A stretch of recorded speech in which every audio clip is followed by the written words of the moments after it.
بسم اللہ الرحمن الرحیم ایاک نعبد و ایاک نستعین۔ میرے پاکستانیوں، میں ابھی رات کے تقریباً 12 بجنے لگے ہیں، تو میں آپ کے سامنے صرف مختصر بات کرنا چاہتا ہوں، اور وہ بات ہے یہ جو سارا توشہ خانہ کا ڈرامہ چل رہا ہے۔ تو میں یہ واضح کر دوں کہ یہ ضروری آپ کا سمجھنا ہے کہ یہ توشہ خانہ یہ ہے کیا۔ یہ توشہ خانہ 70 سال سے ایک ہی قانون بنا ہوا ہے توشہ خانہ کا، جو جس کو بھی تحفے ملتے ہیں 70 سال سے، چاہے prime minister, president, minister, army chief, وہ ساروں کا ایک ہی قانون ہے۔ اسی قانون کے مطابق جو بھی توشہ خانہ سے میں نے چیزیں لی، اس قانون کے مطابق چلا۔ اب یہ کیس جو توشہ خانہ کا چلنا شروع ہوا، یہ آپ کو سمجھنا چاہیے کہ اس کیس کے اوپر، یہ توشہ خانہ کیس کے اوپر میرے گھر کے اوپر حملہ ہوا۔ 4 دن پہلے پولیس پہنچ گئی کہ جی آپ نے وہ توشہ خانہ کا ایک میجسٹریٹ کے سامنے کیس سننے جانا ہے۔ 4 دن پہلے پولیس پہنچ گئی، اور یہاں پورا میرے گھر کے اوپر 26 گھنٹے اٹیک ہوا۔ مجھے جب 9 مئی کو غیر آئینی اور قانونی طور پہ اغوا کیا گیا اسلام آباد ہائی کورٹ سے، تو مجھے جب جیل میں لے گئے پولیس لائنز میں، وہاں مجھے ایک دم پتہ چلتا ہے کہ ایک جج صاحب، جج ہمایوں دلاور وہاں بیٹھے ہوئے ہیں، اور وہ آپ کے اوپر توشہ خانہ کے کیس کے اوپر کوئی کارروائی کرنا چاہتے ہیں۔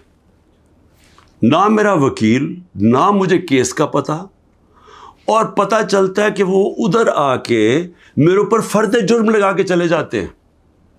فرد جرم لگا سکتے ہی نہیں جب تک کہ میرے اوپر، جب تک مجھے پوری طرح بتایا نہ جائے کہ وہ ہے کیا، میرے سامنے فرد جرم لگتا ہے یا میرے وکیل کے سامنے۔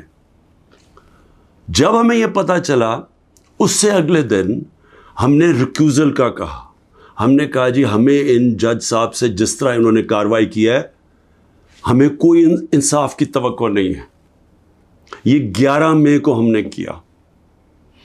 اس کے بعد بہرحال ایک پورا سلسلہ چلتا رہا، جس میں یہ واضح ہوتا گیا کہ ایک پلان بنا ہوا ہے کہ توشہ خانہ میں عمران خان کو ڈسکوالیفائی کرنا ہے۔ مجھے ایک سوال دیے گئے، 35 سوال دیے گئے، کویسچن جج صاحب نے کہ جی ان کے جواب دو۔ محرم کی چھٹیاں بھی تھی، خیر ہم نے بڑا زور لگا کے اس کا جواب تیار کیا۔ میں نے کوئی 1 گھنٹہ عدالت میں کھڑے ہو کے کل سارے سوالوں کا جواب دیا۔ انہوں نے 2 کوئی گواہ رکھے ہوئے تھے، سرکاری گواہ۔ کوئی بھی ایسی چیز نہیں تھی جو میں نے 35 سوالوں میں جواب نہیں دیے، ایک ایک چیز کا جواب دیا۔ اور ایک جگہ جو یہ بات کدھر پھنس رہی تھی جی، کہ آپ نے جی یہاں توشہ خانہ نہیں لکھا، یعنی ہم نے سارے پیسے سب ڈکلیئرڈ تھے، جتنے توشہ خانہ کے پیسے تھے بینک میں ڈکلیئرڈ تھے، وہ سارے میرے الیکشن کمیشن کے سامنے ڈکلیئرڈ تھے، وہ میں جو FBR تھی اس کے سامنے ڈکلیئرڈ تھی، ویلتھ ٹیکس میں ڈکلیئرڈ تھا، سب کچھ ڈکلیئرڈ ہے۔ ایک جگہ پہ کہتے جی یہ پیسہ تو ہے، لیکن یہاں اس کے اوپر توشہ خانہ نہیں لکھا۔ اب یہ میرے اکاؤنٹنٹ نے بھرا ہوا تھا، 40 سال سے میری وہی اکاؤنٹنگ فرم ہے۔ تو میں نے اپنے گواہ میں لکھا کہ یہ اکاؤنٹنٹ کا کام ہے آ کے آپ کو ایکسپلین کرے، پیسے تو ہیں کہ جی اس نے توشہ خانہ پیسے کے آگے لکھا یا نہیں لکھا۔ حالانکہ وہ اکاؤنٹنٹ کلیئر ہے کہ قانونی طور پہ اس نے ٹھیک کیا، اب وہ اکاؤنٹنٹ نے آنا تھا۔ آج پتہ چلتا ہے جج صاحب کہتے ہیں جی 1 گھنٹے میں گواہ کو پروڈیوس کرو۔ گواہ راستے میں ہوتا ہے، کہتے اب ہم نے کینسل کر دیا، اب کوئی گواہ آپ سامنے نہیں لا سکتے۔ میں یہ سوال پوچھتا ہوں، یہ کوئی ملٹری ٹرائل ہو رہا ہے، میرا رائٹ، میرا حق ہے فیئر ٹرائل کے لیے، یعنی ایک دم گواہ کینسل کر دیے۔ میں نے کوئی 5-6 گواہ لے کے آنے تھے تاکہ وہ ایکسپلین کرے، جو 35 کویسچنز انہوں نے بھیجے ان کے جواب میں مجھے موقع تو ملے کہ اگر کوئی پوچھے، میرے وکیل ان کو سمجھانے کے لیے، گواہ تو اس لیے ہوتے ہیں، گواہی سارے کینسل کر دیے، اور آج اب ایسے لگ رہا ہے کہ کل فرد جرم قائم کر دیں گے. یعنی مجھے سمجھ نہیں آ رہی کہ یہ جلدی اتنی کیا ہے. کیا کل 2 دن، آج گواہ آ جائے، کل گواہ آ جائے، اس کے بعد پھر آپ نے جج صاحب فیصلہ کرنا ہے وہ آپ نے کرنا ہے. لیکن مجھے تو موقع ملے کہ ہر دنیا میں ایک موقع ملتا ہے انسان کو فیئر ٹرائل کا، وہ مجھے موقع دینا چاہیے. اور ابھی سپریم کورٹ میں یہ بھی کہہ دوں کہ ہم نے ریکیوزل کا بھی ان جج صاحب کا کہا ہوا ہے کہ ہمیں ان کے اوپر اعتماد نہیں ہے. وہ پڑا ہوا ہے اسلام آباد ہائی کورٹ میں. وہ اسلام آباد ہائی کورٹ بدقسمتی سے فیصلہ نہیں کر رہے چیف جسٹس صاحب. میں یہ بھی کہہ دوں کہ صرف اتنی زیادہ، پتہ نہیں میں کتنے کیسز میں ہوں، صرف 2 ججز کے اوپر میں نے ریکیوزل کا کہا ہوا ہے. ایک اسلام آباد ہائی کورٹ کے چیف جسٹس اور دوسرے یہ جسٹس دلاور.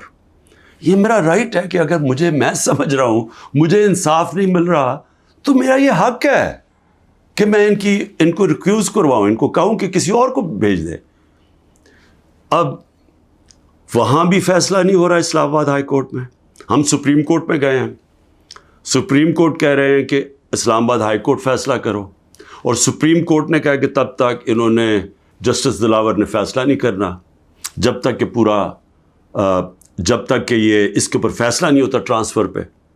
لیکن مجھے لگ رہا ہے کہ کل انہوں نے فیصلہ کر دینا ہے، اس لیے میں رات کو لیٹ آپ کے سامنے آ رہا ہوں.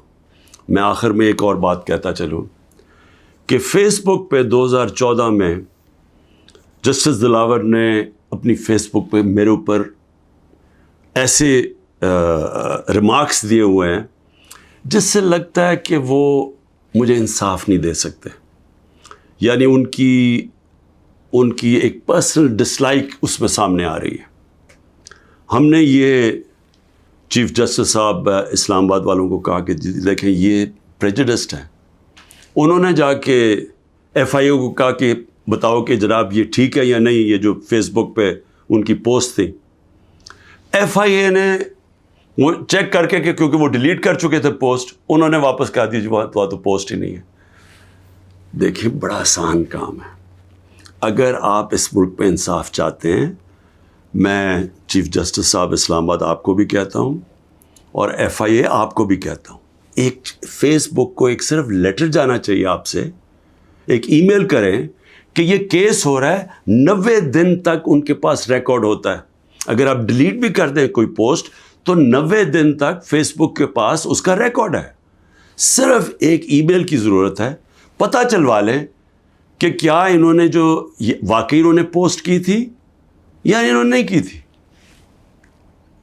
آدھے گھنٹے میں سارا اس کا پتہ چل جائے گا کہ کیا جسٹس دلاور نے واقعی وہ میرے اوپر جو بڑی ان کا مائنڈ شو کرتا ہے کہ وہ شاید میرے سے انصاف نہ کر سکیں، وہ پوسٹ میں ریفلیکٹڈ ہے.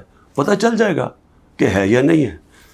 تو ہم صرف میں یہاں بیٹھا ہوا ہوں، 200 کیسز ہونے لگے ہیں، ایک ایک فیس کرنے کے لیے تیار ہوں، فیس کر رہا ہوں.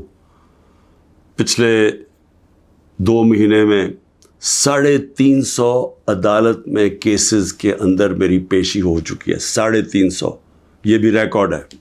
میں آگے بھی تیار بیٹھا ہوں، لیکن صرف یہ چاہتا ہوں کہ انصاف ملے. اور انصاف ملنا کوئی مشکل کام نہیں ہے. اگر صرف مجھے یہ موقع دیا جائے کہ اگر میں یہ سمجھتا ہوں کہ کوئی جج میرے سے انصاف نہیں کر رہا تو یہ میرا حق ہے کہنا کہ جی ٹرانسفر کر دیں کیس کسی اور جج کو. تو میں ابھی بھی امید رکھتا ہوں کہ کل فیصلہ کرنے سے پہلے اسلام آباد ہائی کورٹ اور سپریم کورٹ میری بات سنیں گے تاکہ مجھے فیئر ٹرائل مل سکے. شکریہ.